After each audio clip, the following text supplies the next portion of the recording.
There are certain skills I think people need to have. Yeah, okay. The first one's really people skills. Yeah. I think you really have to understand people to be a good chief marketing officer. It's a little bit like being a great psychologist or a psychiatrist in addition to being a marketing leader. Right.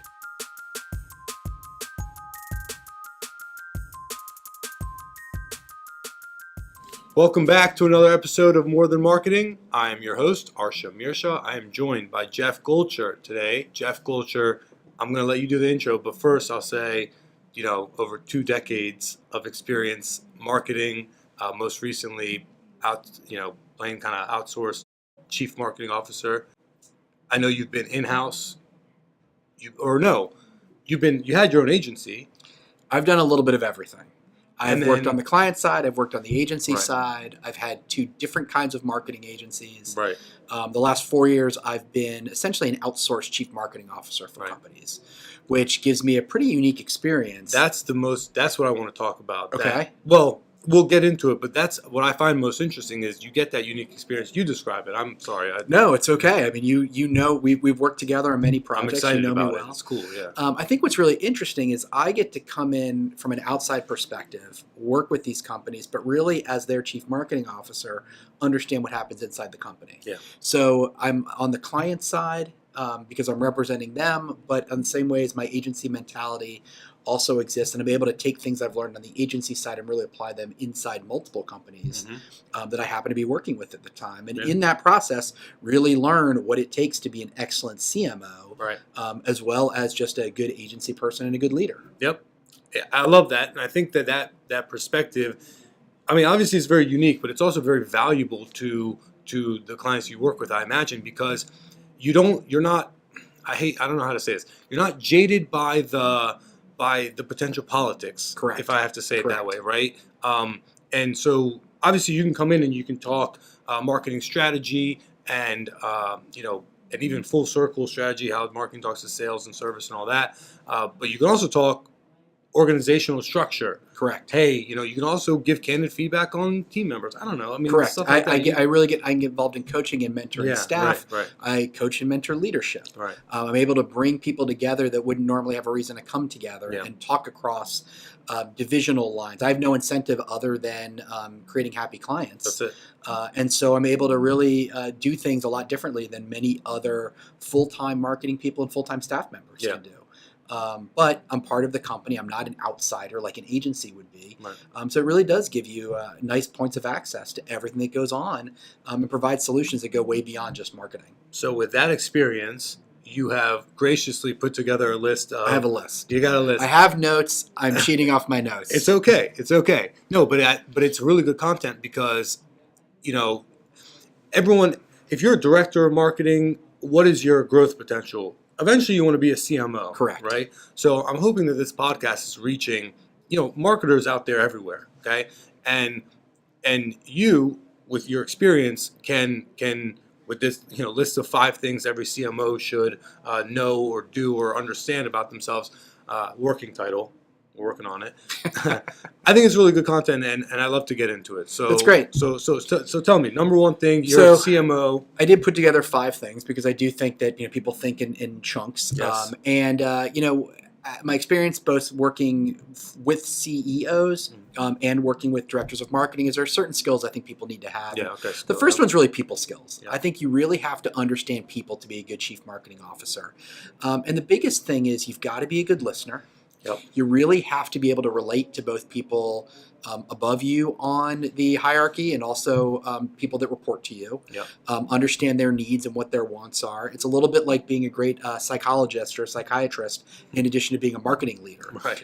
You've got to liaison with other departments. You've got to work up and down the food chain. Yeah. Really having those people skills and understanding what motivates people, it's all really critical to being a good leader. It is, because you're not going to work by yourself. You're not going to work in a vacuum. You're going to talk to different departments. You're going to talk up. You're going to talk down. You got to be able to lead people, manage them, coach them. Correct. All that, and also deal with different personalities. So undoubtedly, very important skill, people skills for number one on the CMO list. I don't know if it's in order I or would not, say but I would say number one I'm is people saying skills. it's I don't that, think you yeah. can be See, a good there you marketer go. without great people skills. Yep. But I think most of us do that. And I think the second thing that you really need is great business skills. Yes. You really have to understand Yes. the business that you're in from the Yes. ground up. Yep. That may mean going on sales calls. It may mean spending time with manufacturing and Yes. operations. Yes. I think knowing how marketing fits into an entire business operation is an often underrated part of what makes a great CMO. Yeah, definitely crucial to know that. And if you can't reach across, again, you've got to sort of report back to your CEO. You've got to keep everybody happy. Your marketing can't exist just to win awards. Right. It can't exist to have a TV commercial on at the Super Bowl that you can point to and say, hey, that's ours. Hey, we did that. It's got to drive sales. It's got to drive revenue. Yep. And it's got to be focusing on the right thing. So I think really understanding your business top to bottom is critical for any good CMO. And could marketing also help with the delivery or the service of the product or service? They can help create happy customers too. Right. Oftentimes, in fact, we talked about something. Sales, marketing, service, all these things really do fit together to create a satisfied customer because at the end of the day, your customers become your biggest advocates. Yes. Your brand isn't what you say it is. Your brand is what they say What they say it is, exactly. And Well these are things as the digital revolution sort of has come and gone at this point. Right. These are skills that we had to learn as a marketer. So I do think that things that you learn as a marketer, things that you might learn as pain points in the sales cycle, often funnel back into the customer service aspects of what you do. And the more you can solve the problems of other departments, again, understand the business, you can become a better CMO. Exactly, I love it. And then you gave a really good example, which I want to reiterate, which was sit in on a sales call, right? Yeah. So like see that sales or understand the sales process otherwise, whether it's sitting in on a sales call or whatever. I love that. Yeah, I think it's brilliant. I think you gained so much insight doing that. I definitely agree. I've had clients where I've actually gone and sat in a home watching someone try to make a sale, and while painful and awkward, I really learned a lot about what makes that company and then you move. can take that and move on. So that's number two, business skills, understanding the business and how marketing fits in, how marketing can help all the departments. Number three, a broad marketing understanding, online, offline, understanding different channels. So I was very lucky. I started my career in direct mail. Right. I then moved into understanding direct response television. Mm-hmm. I understand brand television. Mm-hmm. I got a chance to do brand advertising. Then as digital became a channel, I started first back in the days of banner ads. And understanding sort of the broad digital marketing and how traditional media was done. Right. And now, it's social media, it's AdWords, it's really all of those things. And by understanding all of those different channels, as a CMO, you can really develop good strategic solutions that don't rely on any one channel. For instance, I've learned for some clients, your digital spend is really your digital results are really affected by what you're doing on television. Yes. Yep. And so understand that media mix, that Media marketing mix, yes. It's not just a world anymore where people are shopping in one channel. You've got to really do it all. I agree. I love the media mix. I love to see how the different channels touch one another. I love to look at attribution and see if we can, solve that or otherwise find patterns in attribution so that we can, leverage those channels and deliver the right message on the right channel at the right time. I also think, and I'd love to get your thought on this, is like measurement. When you try to measure one channel, it's not, you can't measure every channel by cost per acquisition, cost per lead, or ROI. It's not fair, right? Right. Every channel's got its own set of metrics. Exactly. And looking at them all together and building what I call a market budget model. Okay. Where I can take different marketing like channels. So a market budget model essentially is a fancy Google spreadsheet. But essentially what you're able to do is you're taking different marketing channels and you're putting them all in the same spreadsheet to be able to track different costs, different cost per acquisition. For instance, I did one early in my career where I was able to manipulate the marketing mix on a monthly basis. Do we need to be more efficient? Do we need to drive more sales? Right. Because that's a zero sum. It's not always a zero sum game. Yeah, I agree. You can't always be efficient. You can't always be as effective as you want to be. You can't spend as much as you want. You have to experiment too. Yeah, absolutely. And find the balance. It doesn't. You don't just find it overnight. I like the spreadsheet. It makes sense. Yeah. You can track it. Maybe month by month and see what fluctuates and what have you as you change your media mix. But there's so many variables like the creative, for instance. Right. But that's to your point of number all fits into the market budget model. Yeah. Is really sort of looking at all those things and knowing what are the different factors that can attribute a campaign success or ultimately a campaign's failure. Sure. No, it makes sense. Number 4. And it's funny. It really ties right into number 4, which is curiosity. Sure. I think you have to be curious. I think you can't be a good marketer without wanting to know why and how. Yes. And sometimes that's where, again, a market budget model, I can put all the numbers in front of me, but I really have to be able to have the questions of going, well, what does that number mean? And how did these numbers interact with one another? Yeah. What are the variables I can isolate, and what do they mean? Right. And what are the new forms of marketing out there? Because marketing's always changing, right? Always. I mean, you see that in your world all the time. I see it all the time. All the time. And yes, all the time. We were talking about the example of Gillette and Dollar Shave Club, and it's like, hey, Gillette almost had a monopoly on the market. I mean, not whatever you want to call it, but it was, they were expensive and you had to go to the store. Dollar Shave Club comes around and they're like, hey, we'll just subscription model. So like, right, well, that worked for our business. Somebody had to ask that question. Someone had to exactly, yeah. And so that's good. So curiosity around new channels, new platforms, even, right? Absolutely, absolutely. Snapchat wasn't a thing 4 years ago. That over 25 years of marketing, understanding the impact of different channels and not having to understand what new channels are. Snapchat's a great example.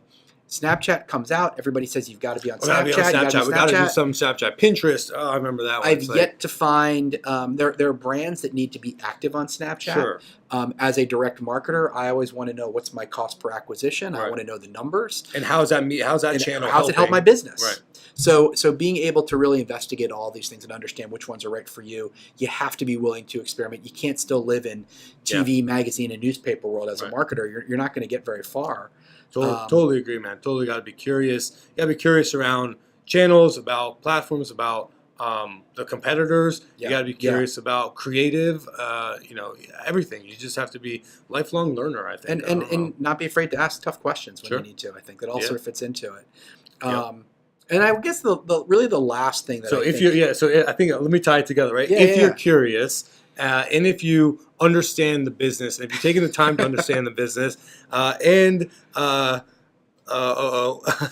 you got the people skills, then you can be I think you can be a change agent. Yes. And I think, look, it's a very popular phrase right now, especially among the business community. But this idea that as the chief marketing officer, you can be a change agent. Right. You understand people. You understand the entirety of the business. You built those relationships. Right.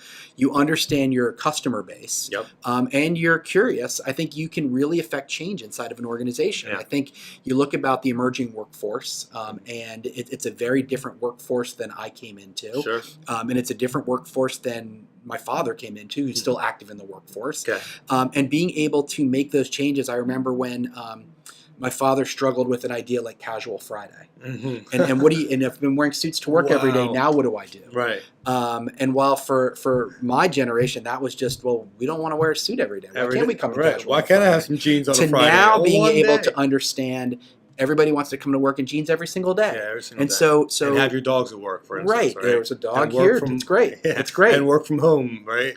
And I think what you can do as a marketing officer is you really have the ability to sort of take these things and go, okay, how do we turn this into a positive for our company? Right. How do we create the structure and the boundaries that lets people express themselves and lets people feel comfortable? Because ultimately, you have to give people a place to work where they want to work. I agree. And I think a chief marketing officer, more than most times a finance person or an operations person or a technical person, can really come in and help connect these dots and create a company culture that you can be proud of. That's brilliant, Jeff. You're making me think of another example where understanding the business, the CMO can help with recruiting too. Absolutely. Can help with expressing the culture of the because that's a persona. That's a that's someone that you're trying to reach as a CMO. It's another target audience. It's another target audience. Thank you. In fact, I just did a series of recruiting videos for a company that weren't about here's what the job is and here's what the tasks that are required and here's what you do. It's really about why us? What kind of a person wants to work here? What do those people like about life? And what do they get out of this job that go beyond just the spreadsheets and the numbers and the sales process? Goes back to your point of knowing the business and what the business needs. Absolutely. You might be a CMO at a company and sales might not be your problem. It might be fulfillment is the problem. How can I, as the CMO, come and change the exec team's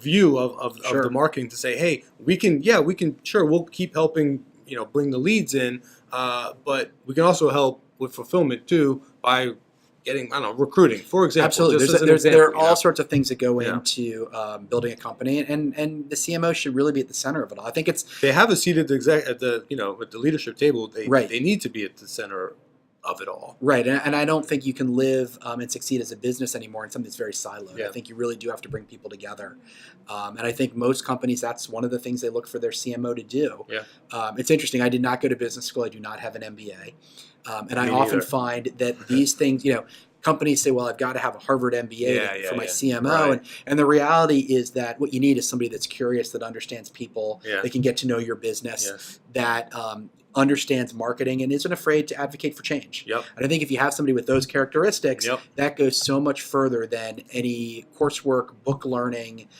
or degree will do for you. I'm going to agree with that wholeheartedly. I'm not to knock on the MBAs. That's great too, gives you that foundation. But at the end of the day, you got to learn by getting your hands dirty. And I completely agree. How can you know all the different marketing channels if you haven't Right. touched them Absolutely. and seen them in action? So love it. How can you manage people from reading from a book, right? Eventually, you're going to have to. You can bring those theories and do it. So I'm with Right. you, man. I agree Right. wholeheartedly. So. This is really good, Jeff. I really appreciate your time and this perspective you bring. It's fantastic. I know that you have this unique perspective. I know that you've seen, you've worked with us and with clients, and you know what it takes. You've done it yourself. So Thanks. appreciate you coming on and doing that. Thanks for having me. I hope to be back soon. My pleasure. Thank you all out there. Hopefully you enjoyed this. Jeff Goldscher, jk-squared.com. Put in the description and all that so we can find some new friends. Fantastic. I'd There you love go. to meet them. That's what's up. Cool. Thank you all out there. Take care.